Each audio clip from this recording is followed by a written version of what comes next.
B'siyata d'Ishmaya, Masechet Baba Kama Daf Pe Gimel, nous commençons Daf Pe Bet Amud Bet, à la dernière ligne de la page V'chokhmat Yevanit Me'asira. Donc la Gemara reprend ce que nous avons vu dans la Braïta précédente où les Chachamim avaient interdit d'apprendre et d'enseigner à son fils la Chokhmat Yevanit, c'est-à-dire la sagesse Yevanit des Grecs. La Gemara va développer que signifie Chokhmat Yevanit. Le Chokhmat Yevanit Me'asira demande la Gemara, est-ce que la Chokhmat Yevanit, c'est-à-dire la sagesse des Yevanit, des Grecs, Me'asira, est-ce qu'elle est interdite? Et la Gemara avait compris dans la Havamina que l'explication de Chokhmat Yevanit c'était le langage des Yevanim, le langage des Grecs. Vatania, pourtant nous avons une braïta Amar Rebi. Rebi avait enseigné, avait dit Be'eretz Israël, en terre d'Israël, la shon sourci lama. Pourquoi utiliser un langage sourci? Sourci, comme explique Tosfot, c'est un langage araméen, la shon arami, ou, comme Rachid explique aussi ailleurs, la shon sourci, c'était le langage qui était proche du langage araméen, qui était un peu déformé. Rachid disait même que c'était le lachon de la Gemara, le langage qu'utilise la Gemara Yerushalmi, le Talmud de Yerushalmi, le Talmud de Jérusalem. Et donc Rébi disait lachon sourci lama. Pourquoi utiliser ce langage qui n'était pas un langage bien adapté, qui n'était pas lachon comme traduire tsar, c'est-à-dire un beau langage? Alors proposer Rébi au lachon HaKodesh, ou bien utiliser le lachon HaKodesh, c'est-à-dire l'hébreu de la Torah, au lachon Yevanit, ou un langage des Yevanit, le lachon, la langue des Yevanim, des Grecs. Vamar Rabbi Yossi avait dit aussi Babel, lachon aramit lama. En Babel, pourquoi utiliser le lachon des aramim, lachon de l'araméen, au lachon HaKodesh? Pourquoi ne pas utiliser ou bien le lachon HaKodesh, le lachon l'hébreu, au lachon parsi, ou le langage des Perses qui était, nous dit Rashi, un langage plus joli, plus adapté que le lachon arami. Rashi rajoute aussi qu'en Eretz Israël, puisque c'était proche de la Grèce, de Yavan, donc c'est pour cela que Rébi avait dit plutôt un lachon Yevani.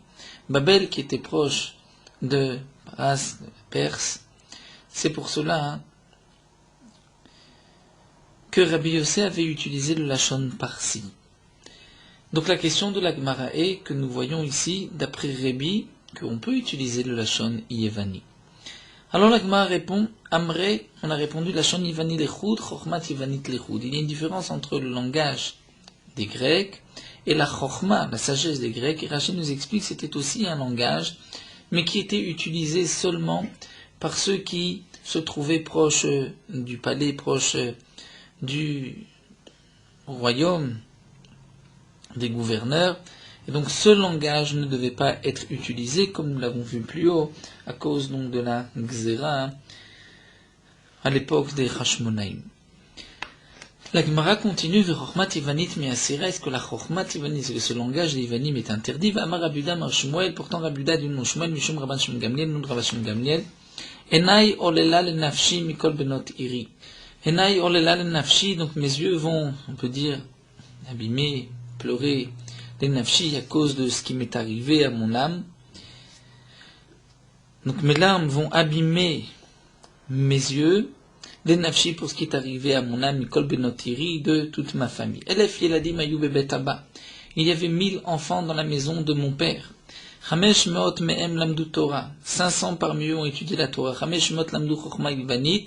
Et 500 ont étudié cette chokhma yevanit, ce langage grec. Velo nishter me'em. Il ne reste 2. Et là, anikan seulement moi ici, ou ben achi abba be'asia. Et le fils du frère de mon père, c'est-à-dire mon cousin, en Essia, dans cet endroit de Essia. Donc on voit que même dans la maison de Rabban Gamliel, puisque Rabban Shem Gamliel, son fils disait, il y avait 1000 yeladim, comme traduit Rachid Bachurim, de jeunes hommes, dans la maison de son père chez Rabban Gamliel, qui avait donc 500 parmi eux étudié Chokhmat Yevanit. Donc on voit qu'on pouvait étudier Chokhmat Yevanit, sinon Rabban Gamliel n'aurait pas laissé à sa famille étudier Chokhmat Yevanit. L'Agma répond, Shane bet Rabban Gamliel shel krovim le Malchut. Le cas de Rabban Gamliel est différent, c'est une exception, étant donné que eux étaient proches du royaume du gouverneur, et donc ils avaient eu une permission spéciale d'étudier Chokhmat Yevanit. Rabban Gamliel étant le Nasi. Ugdetania, comme on le retrouve dans une braïta. Amesaper Kumi Arzem Edarkaim, c'est celui qui se coupait les cheveux devant et qui se laissait derrière une queue de cheval, comme c'était l'habitude des Avodazara de l'époque, de ceux pratiquer l'idolâtrie. Donc Midarkaim, c'est l'habitude des non-juifs de se couper de cette manière, de se couper les cheveux devant et de laisser une blori, une queue de cheval pour la Avodazara derrière. Pourtant, Aftulmuz Bar Reuven nous raconte la Braïta. Lui, cette Aftulmuz Bar Reuven, et Tirul le Saperkoumi, les Chamim lui ont permis de se couper les cheveux de cette manière, mais Pnei la Malchut, parce qu'il était proche la Malchut du gouverneur, et donc il devait se montrer, pouvoir circuler parmi eux, et c'est pour cela qu'on lui avait permis de se couper les cheveux de cette manière, même si c'était l'habitude des Ovdei Avodazara. Shelbet Rabban Gamliel, et donc la Braïta continue de la maison de Rabban Gamliel, et Tirulaim et Saper Bechokmat Yevanit, ça avait permis de discuter, de parler de cette Chokhmat Yevanit, et d'utiliser ce langage, Mipnei Shekrovim la Malchut, puisqu'ils étaient proches du gouverneur, donc c'est une exception pour la maison de Rabban Gamliel. Sinon, les Chamim ont interdit cette Chokhmat Yevanit, même si le langage, la Shon Yevanit, est permis. Nous avons vu dans la Mishnah aussi, le Gadel Adam et Akelev Limkin Shekashu Beshal Shelot. Un homme ne doit pas élever un chien, sauf si ce chien est attaché avec des chaînes, avec une ficelle qui va le retenir. Tanu Rabbanan. La Gemara nous rapporte une bretelle. Le Gadel Adam et Akelev. Un homme ne doit pas élever un chien chez lui. Il est Limkin Kashu Beshal Shelet. Sauf si ce chien est attaché avec des chaînes. Aval, Megadel ou Ba'ir Asmuchal Espar. Mais on peut élever un chien dans une ville qui est proche des villes de frontières, villes de frontières entre les non-juifs et les juifs, puisque là il y a une question de shumira, de garde, et donc on a le droit d'élever un chien dans ces villes-là, avec Koshero Bayom, on doit l'attacher le jour, Matiro Balayla, mais on peut le détacher la nuit. Tanya Rabbi Eliezer Agadol Omer, Rabbi Eliezer Agadol nous rapporte aussi une braïta, Megadel Klavim que Megadel Chazirim. Celui qui élève des chiens, c'est comme celui qui élève des cochons. Les Maïnaf Kamina, qu'est-ce que Rabbi Eliezer Agadol veut nous dire par là? Les Mekam Alea Be'aro. C'est pour nous dire qu'il a la même malédiction, comme nous avons vu auparavant, la malédiction pour celui qui allait élever le porc, le cochon. Donc celui qui élève un chien a aussi la même malédiction. Amar Rav Yosef bar Minyoumi, Amar Rav Nachman, Rav Yosef bar Minyoumi du nom de Rav Nachman, Babel, Keir Asemucha l'Espar Damé. Babel est comme une ville qui est proche de la frontière. Et Tergema, on l'explique Naardé, que c'est la ville de Naardé. Dans la ville de Naardé, nous explique Rashi, il y avait une grande concentration de Bnei Israël, de Juifs. Donc puisqu'il y avait des risques, étant donné que cette ville-là était entourée de non-juifs, c'est pour cela qu'on avait le droit d'élever des chiens dans cette ville-là. Darish Rab Dustae de Manberi. Rab Dustae, de cet endroit de Beri, avait été d'Oresh le Pasuk. Bnucho Yoma. Et lorsque le Aaron était posé dans le désert, à ce moment-là on disait Shuva Hashem Rivot Alfei Israël. C'est-à-dire que Kadosh Baruch Hu réside parmi Revivot Alfei Israël. Revivot, c'est 2 fois Ribo, c'est-à-dire 2 fois 10 000, 20 000, et Alfei, le minimum du pluriel, c'est 2000. L'âme de là on apprend chez la Shrina, Shora d'Israël, Pachot Mishnah, la fille Mishnah Rivavot, que la Shrina ne réside pas au sein du peuple d'Israël s'il y a moins de 22 000 juifs. Et là, on doit rajouter une petite ligne, comme nous dit le Bar, Arei Shayu Israël, Shina, la fille Mishnah Rivavot, Raser Echad. Donc là, c'est Rabbi Doustay qui continue. Imaginons le cas où le clan d'Israël compte 22 000 personnes, mais il manque encore une personne pour ce chiffre de 22 000. Vaïta Isha Meuberet. Il y avait une femme enceinte, Benem parmi eux. Et donc, si cette femme mettait au monde un enfant, Verouya le Hashlim, mais à ce moment-là, on pouvait arriver au chiffre de 22 000, et la Shrina pouvait résider au sein de cette communauté. Venavar Bakelev. Imagine le cas où un chien va aboyer sur cette femme, Vipila, et elle a perdu, à cause de la peur de ce chien, elle a perdu son enfant, elle a fait une fausse couche, Nimtsa Zegorem Neshchina. J'étais sélectionné Israël, donc à cause de ce chien, puisqu'on n'arrive pas au chiffre de 22 000, donc la Shrina ne va pas résider au sein du peuple d'Israël. C'est pour nous montrer donc la gravité, jusqu'où peut amener la peur du chien. Par cela, donc une femme peut perdre son enfant, et la Shrina peut même donc disparaître du peuple d'Israël. Et l'Agma nous rapporte à une femme de Alat le Mefa, qui était montée pour faire cuire du pain, Beaou Beta dans cette maison. Navar Bakalva, et un chien a aboyé sur cette femme. Amarla Maré, le propriétaire du chien, lui a dit, l'autiste féminin, n'aie pas peur de lui, chez Koulé Nivé, étant donné qu'on lui a enlevé les gencives, on lui a enlevé les dents, comme dit Rashi, même les gencives ou les 4 dents avec lesquelles le chien mord. Et donc tu ne dois pas avoir peur de ce chien, on lui a enlevé les dents. Amrale, elle lui a dit, cette femme a dit à cet homme, Shikoulé Tiboutar, c'est-à-dire reprends cette tova, dire ce que tu voulais, ce bien que tu voulais me faire en lui enlevant ses dents, tu peux le reprendre, l'échader et le jeter à Chizré sur les ronces.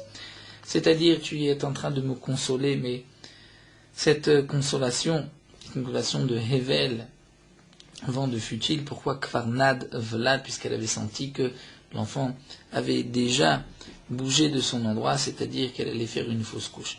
C'est de là que donc nous voyons la gravité d'élever un chien méchant qui va aboyer sur les gens, puisque ceci peut mettre en danger l'enfant que cette femme porte en elle. Et c'est donc pour cela que la halakha, nous avons l'interdiction d'élever un chien méchant dans sa maison, donc un chien qui aboie. Sauf donc dans les cas où, par sécurité, pour garder un endroit, garder une maison, où là, nous voyons que nous avons le droit d'élever, de garder des chiens, mais à condition de l'attacher le jour et juste la nuit de le laisser. On continue, la Gemara rapporte ce que nous avons vu dans la Mishnah, en porsim nishpim layonim.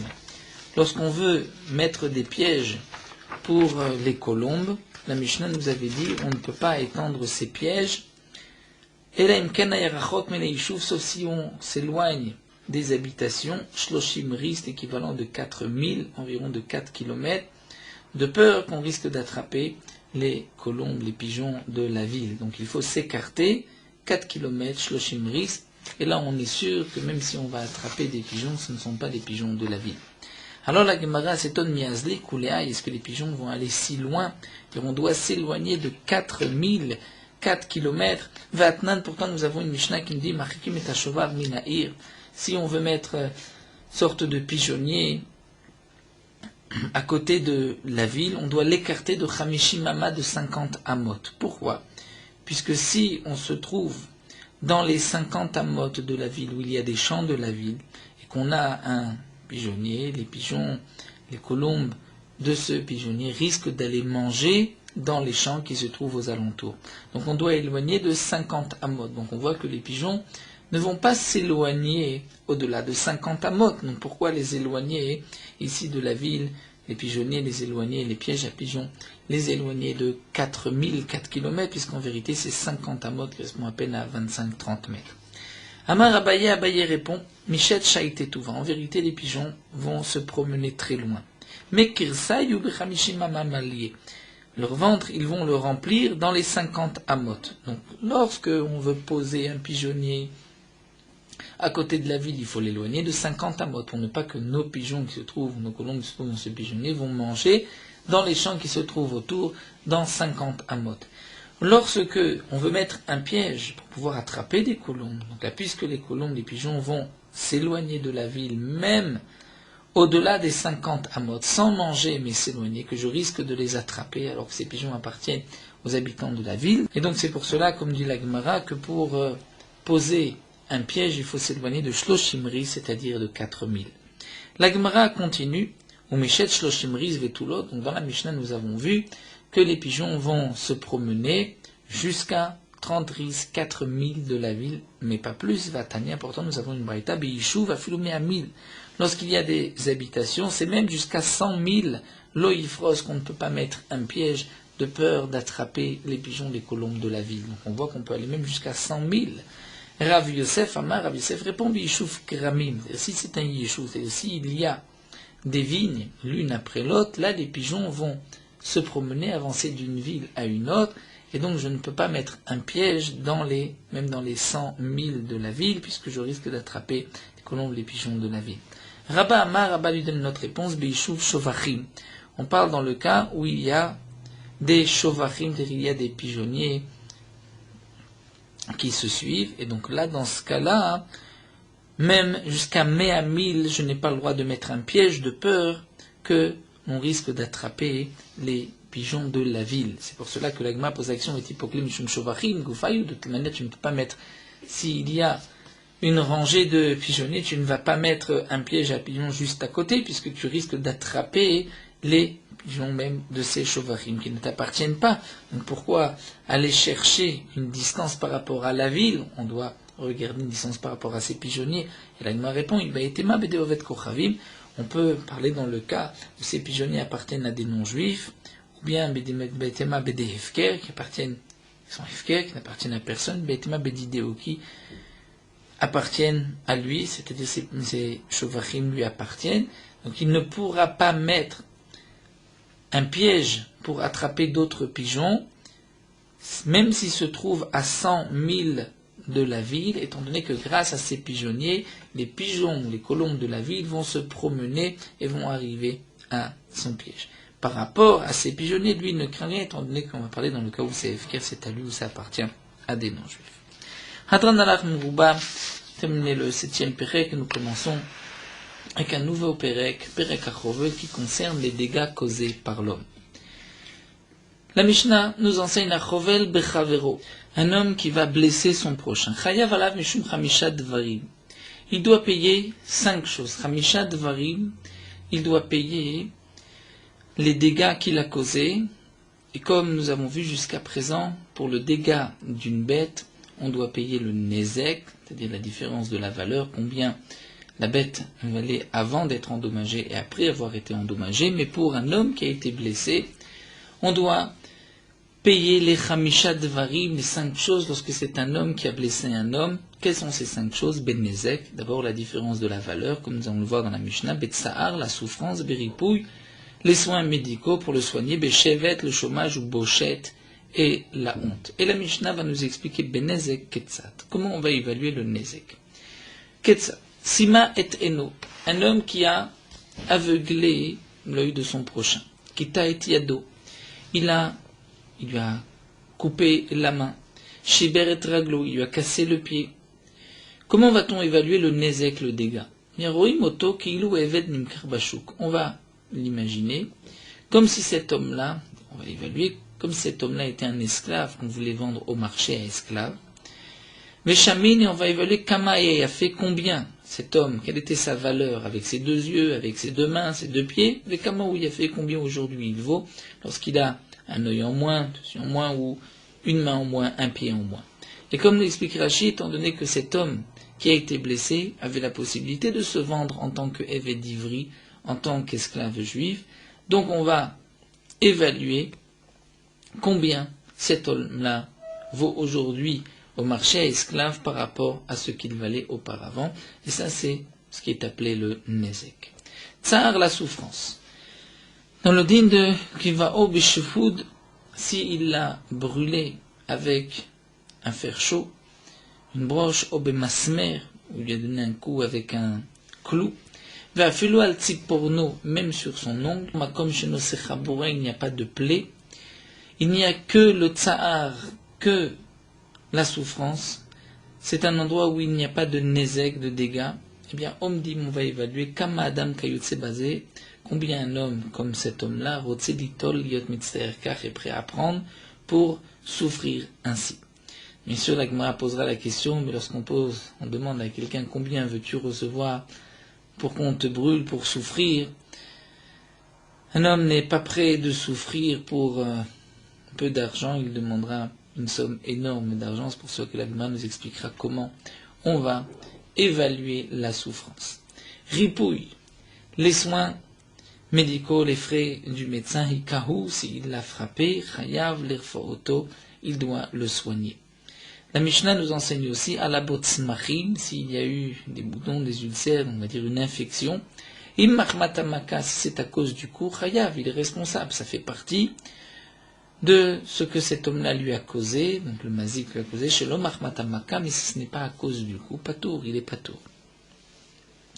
Chaytav nistera, donc il a soigné la plaie et ensuite nistera, elle s'est encore une fois infectée, elle s'est ouverte, ou chaytav nistera, été soignée ensuite, la plaie s'est ouverte, infecté, chayav l'irfauto, il a l'obligation de la soigner, étant donné que tout ceci provient du coup qu'il a donné.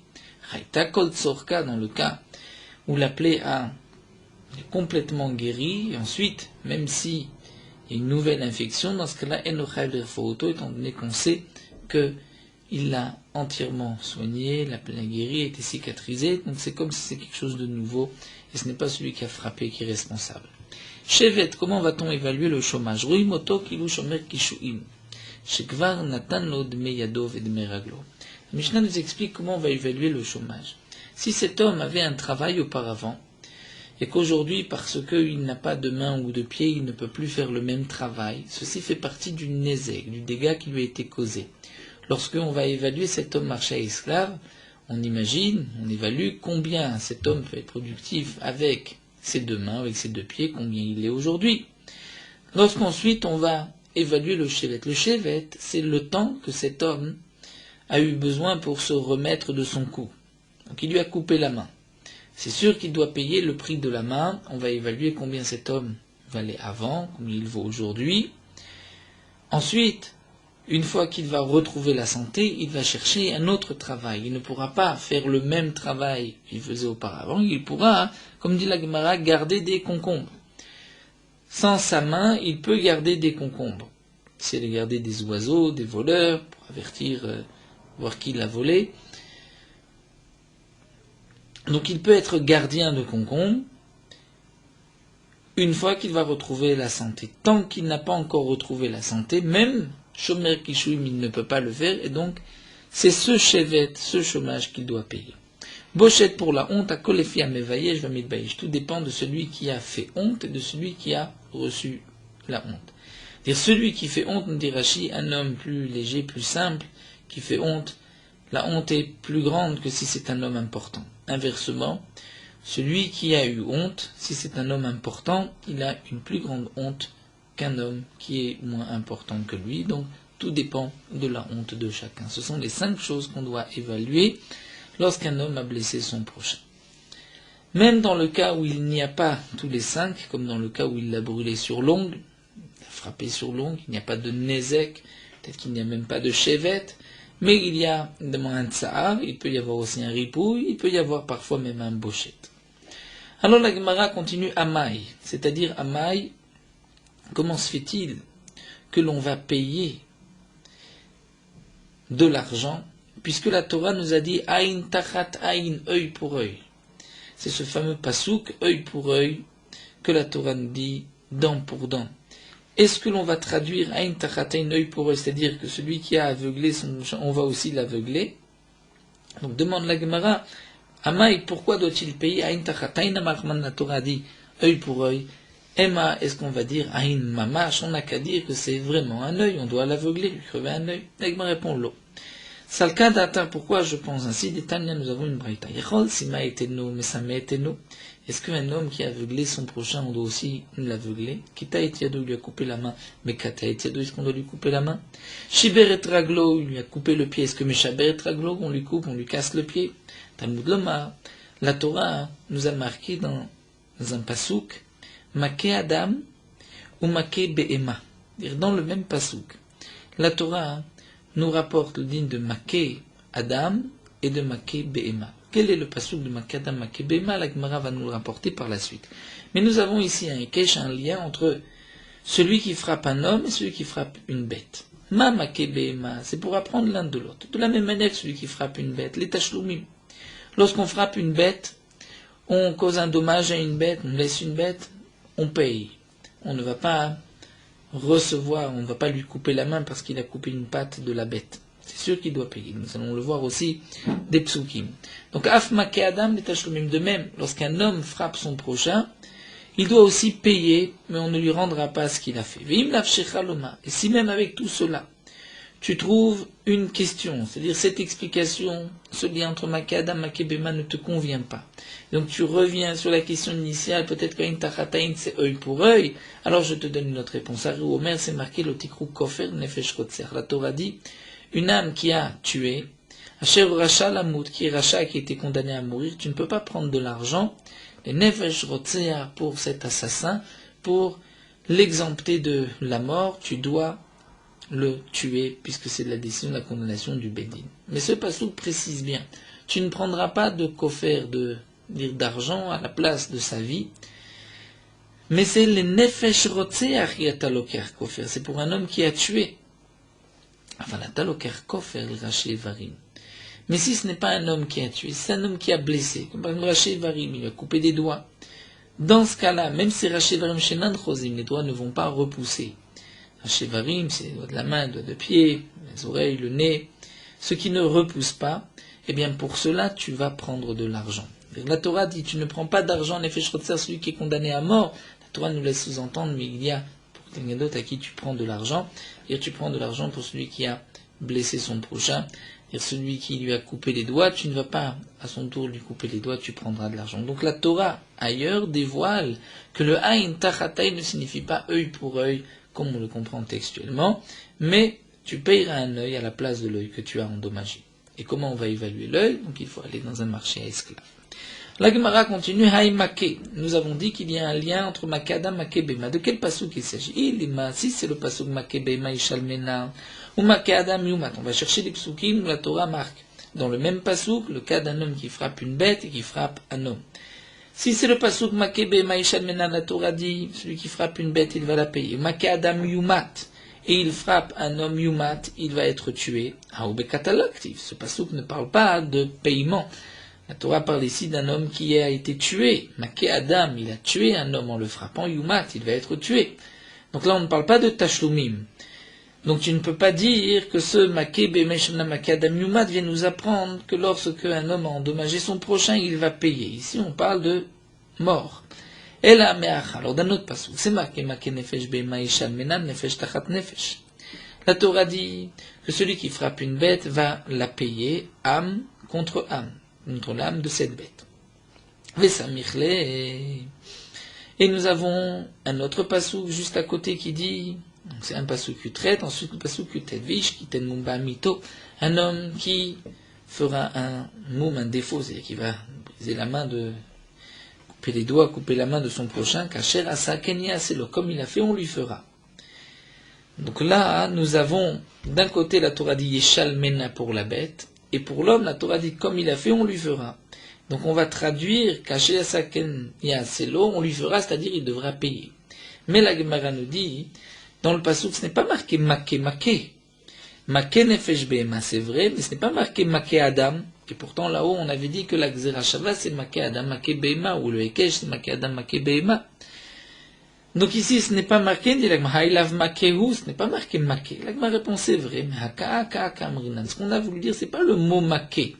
C'est Aka'a, frapper. Une fois, c'est marqué Maké Bema Ishalmena.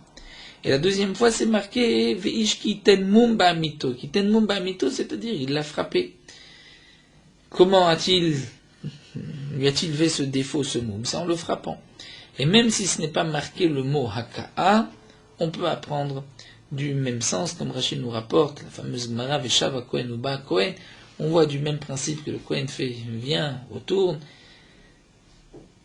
De là, on apprend une Gzera Shava à propos de la Tzaraat, Veshav ou Ba, bien que ce n'est pas le même mot, mais c'est, on va dire, la même action, le même principe. Donc la Gemara nous explique, Aka, c'est ce qu'on a voulu dire, donc lever non pas le mot Maké, mais Aka, dans le contexte, il a frappé une bête, il a frappé un homme, et donc on va dire Ma'aka, Mura Bebe Mal et Tashtumim, de la même manière que lorsqu'on frappe une bête, c'est pour la payer, Afaka, Mura Badam et Tashtumim, la Aka qui est marqué à propos de l'homme et Tashtumim, c'est on va la payer.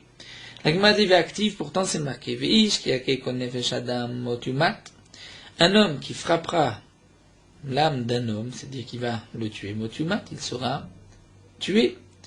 Donc Motumat, comment on va traduire Motumat? C'est-à-dire qu'on va tuer un homme qui a tué un homme, on va le tuer. Rachid nous dit, on ne peut pas expliquer ce passouk pour celui qui a tué son prochain. étant donné que nous avons juste après la suite du pasuk Ain tachat ain, œil pour œil. Donc on est obligé de dire qu'il s'agit ici de raché varim, c'est-à-dire il l'a aveuglé ou il lui a coupé des doigts, et la Torah vient nous dire mot yumat. Et que signifie mot yumat? C'est-à-dire on va tuer le membre, c'est-à-dire il lui a coupé les doigts, on va aussi lui tuer les doigts, c'est-à-dire yumat, on va lui couper les doigts. Il l'a aveuglé, il a crevé un œil, on va aussi lui crever, c'est-à-dire il y a une mita de ce membre-là. Comme il a fait, on lui fera. Donc là, on voit que ce n'est pas de l'argent. C'est effectivement, on va lui couper les doigts. L'agma répond non, bémamon, il s'agit d'argent. Il dit l'agma mima, et des bémamon qui t'a dit que c'est de l'argent. Et ma bémita mamash, on a qu'à dire que vraiment on va lui couper les doigts. L'agma répond le sal kadaatar.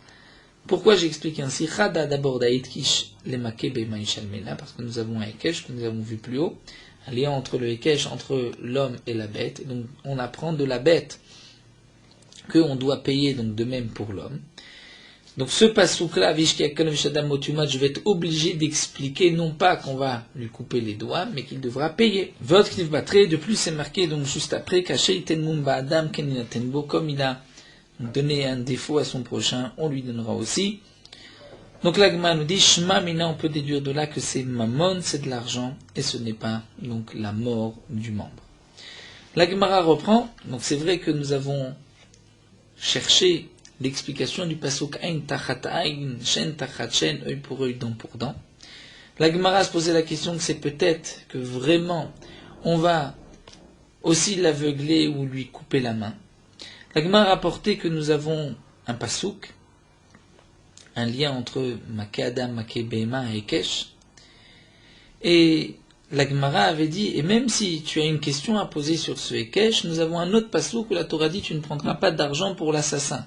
Cela nous laisse entendre que pour celui qui a frappé son prochain, mais qu'il n'a pas tué, on pourra prendre de l'argent. Alors la Gemara se pose la question, Maïm lafshechalomar, qu'est-ce que tu as voulu nous laisser sous-entendre en disant, et si tu n'es pas d'accord avec ce pasouk, Maké Hekesh, Maké Adam ou Maké Behema, alors je vais t'apporter un autre pasouk. Alors demande la Gemara, Maïm lafshechalomar, qu'est-ce qu'on pouvait poser comme question sur ce Hekesh? Alors la Gemara répond, tout kakashele, il avait une autre question, le Tana avait cette question. Maï chazid et lafta mi maké behema. Pourquoi tu vas l'apprendre de maké behema? Peut-être que l'élève maké Adam, tu voudrais l'apprendre de celui qui frappe un homme. C'est-à-dire, celui qui frappe un homme et qui le tue, là on doit le tuer. Donc au lieu d'apprendre de maké behema de celui qui frappe une bête, on doit payer. Peut-être qu'il vaudrait mieux apprendre de maké Adam, de l'homme, et qu'on doit être tué si on a tué un homme. Donc si on a couper le bras, les doigts d'un homme, on va tuer ce membre en lui coupant aussi le bras et en lui coupant les doigts. Alors l'agma répond, Amré, on préfère apprendre de cette manière. Danim nizakim nizakim, le dégât d'un dégât, donc le dégât de l'homme, le dégât de la bête, ven danim nizakim mita. Mais on ne veut pas apprendre les dégâts d'un homme de la mort lorsqu'on a causé la mort à un homme. Alors la Gemara continue à dire, au contraire, danim adam et adam, et danim adam behema, il vaut mieux apprendre l'homme de l'homme plutôt que l'homme de la bête. Alors la Gemara dit c'est vrai, donc à nous décarner, c'est pour cela que on va apporter une deuxième preuve. Donc on ne prendra pas d'argent pour sauver l'assassin de la mort. Il doit être tué, les nefesh rotzer yataloker kofer. Tu ne prends pas pour l'assassin d'argent, avalataloker kofer raché varim shenan chosri, mais pour les membres qui ne reviennent pas, qui ont été coupés comme les doigts, les yeux. Là, tu pourras prendre de l'argent. Et donc, j'apprends de ce pasouk que aïn, tachat aïn ne signifie pas œil pour œil, mais on devra payer l'œil à la place de l'œil. Vaïlotikrou kofer nefesh rotzer le maote rachef. Rimoudeate demande à Gma, mais est-ce que ce pasouk, lotikrou kofer, dire on ne prendra pas de l'argent pour sauver l'assassin de la mort? Ceci nous laisse sous-entendre, mais on prendra de l'argent lorsqu'un homme a coupé les doigts de son prochain ou coupé un des membres. Mais on a besoin de ce pasouk. La Torah dit ne fais pas deux choses. Même lorsqu'un homme a donc tué, ou il devrait être hayav de payer le prix de cet homme, mais aussi devrait être tué puisque il l'a tué, il a transgressé cette interdiction de la Torah. Donc la Torah a besoin de dire ne lui prends pas d'argent, c'est-à-dire ne lui applique pas les deux peines, le tuer et lui prendre de l'argent. Mais ce n'est pas pour un dieu pour dire mais ailleurs tu prends de l'argent. Ça nous dit la Gemara non. Ha il mirte le château nafke. de dire que je ne vais pas et le tuer et le condamner à payer de l'argent, ça je l'apprends d'un autre passouk de Kdei Rishato, puisque la Torah dit, je vais le frapper, Kdei Rishato, en fonction de sa avera, comme c'est au singulier, Risha achat tamechayvo pour une seule avera, viata mechayvo shte reshet, mais pas pour les deux punitions pour la même action. Vakatem evaile, l'agma continue, mais j'ai encore besoin de ce passouk de Kamona, la Torah dit, l'otishkol mamon, vitif tere, ne prend pas d'argent pour l'exempter de la mort. Donc, j'ai besoin d'un passouk pour me dire, un homme qui est condamné à mort ne prend pas d'argent. Donc le passouk ne vient pas pour nous enseigner le diouk, c'est-à-dire ne prends pas de l'argent pour cet homme et tu prendras pour un autre. Au contraire, la Torah vient dire, ne prends pas de l'argent pour cet homme-là qui doit être condamné à mort. Donc ce n'est pas pour un diouk. La Gemara dit, c'est vrai, mais inkem, sinon, on l'irtov rachmana le tikrou kofer, la sheur rachalamut. La Torah aurait dû dire, tu ne prendras pas d'argent pour celui qui est condamné à mort, qui doit être tué. Pourquoi la Torah précise les nefesh rotseah, pour une âme qui a tué l'amali? Pourquoi ce mot en plus, puisqu'après tout la Torah dit pour celui qui est condamné à mort. Donc Shema Mina, c'est que la Torah nous enseigne deux choses. D'abord, celui qui est condamné à mort, on ne prendra pas d'argent pour lui sauver la vie. Il est condamné à mort, on va le tuer. Il ne pourra pas payer un pidyon et être libéré. Puisque la Torah rajoute aussi les nefesh rotser, c'est que la Torah veut nous dire aussi les nefesh rotser talokar kofer, tu ne prends pas d'argent pour celui qui est condamné à mort, voilà, talokar kofer les rachet varim shen chosri, mais tu prends de l'argent pour les membres qui ne reviennent pas, c'est-à-dire pour un homme qui a blessé son prochain. Et la Gemara termine, vechimlacha dirtiv lo tikrou kofer, mais alors puisque j'ai ce deuxième passage, tikrou kofer, alors maké, la mali, pourquoi ai-je besoin de ce hekesh entre l'homme qui frappe un homme et l'homme qui frappe une bête? Alors la Gemara répond, Amrei imehai, parce que si je n'avais que le deuxième passouk, le tikrou kofer avamina, j'aurais pu dire, ibae enonitev, vibae dme enonitev, c'est-à-dire il a le choix. Ou bien, on va aussi l'aveugler, ou bien, il va payer le prix de son œil. Kamash malan, la Torah dit non. Mi Behema, on apprend de Behema, que ma make Behema les tachumim, on paye l'ef makadam tachumim. Si je n'avais que l'otikrou kofer, j'aurais pu croire, tu ne prends pas d'argent pour sauver un homme qui est condamné à mort, mais tu peux prendre de l'argent pour un homme à qui on doit couper la main, à qui on doit lui crever un œil. On aurait pu croire que tu n'es pas obligé de prendre l'argent, mais tu peux. Si lui préfère qu'on l'aveugle, qu'on lui coupe la main, lui on lui coupera la main. Donc vient le deuxième passouk, Maké Behema, Maké Adam, pour apprendre l'un de l'autre et pour nous dire que non. Lorsqu'un homme a blessé son prochain, on ne va pas le blesser à son tour, mais il devra payer le prix du membre, du dégât qu'il a causé à son prochain. Là nous allons nous arrêter ici, on reprendra toujours dans cette même souga de Aïn Tachatain, la Gemara va nous apporter d'autres enseignements, d'où est-ce qu'on sait qu'il faut payer et que ce n'est pas vraiment œil pour œil, dent pour dent. Nous poursuivons avec Morot Halacha, Daf Pegimel, Siata d'Ishmaïa, nous allons étudier pour les dapim qui suivent les dinim de Kriyat Torah. Moshe Rabbeinu a institué au peuple d'Israël de lire dans la Torah à chaque fête les psukim de la Torah concernant ce jour-là. Les Chachamim ont appris du passouk, Vagdaber Moshe et Moadei Hashem el Bnei Israël, c'est la mitzvah de lire chaque fête, le jour de la fête dans le Sefer Torah. Moshe Rabbeinu a aussi institué de lire à la Torah le Shabbat, le lundi et le jeudi, pour ne pas que les Bnei Israël restent 3 jours sans étudier la Torah. Et lorsqu'on lit la Torah, le Shabbat, le lundi et le jeudi, donc de cette manière, il n'y a pas 3 jours qui passent sans étude de la Torah. Les Chachamim ont aussi appris du Passouk. Les Bnei Israël ont marché 3 jours dans le désert et n'ont pas trouvé d'eau. En maïm et la Torah, là où il s'agit de la Torah, puisque les Bnei Israël ont marché 3 jours sans étude de la Torah, ils se sont affaiblis. C'est pour cela que Moshe Rabbeinu a institué de lire dans la Torah le Shabbat, le lundi et le jeudi. Donc pour ne pas que 3 jours consécutifs passent sans étude de la Torah, la possibilité était aussi d'instituer de lire le Shabbat, le mardi et le jeudi. Mais les Chachamim ont préféré instituer le lundi et le jeudi. Pourquoi ? Parce que le lundi et le jeudi, ce sont des jours de Ratzon, des jours, on peut dire, de volonté, où Moshe Rabbeinu est monté dans le ciel un jeudi pour recevoir les 2e Luchot, et après 40 jours est redescendu un lundi. Donc ce jour-là, Kadosh Baruch Hu avait dit à Moshe Rabbeinu, Salarti ki devarecha, et donc c'est pour cela que la lecture de la Torah le lundi et le jeudi va nous protéger de tous nos malheurs.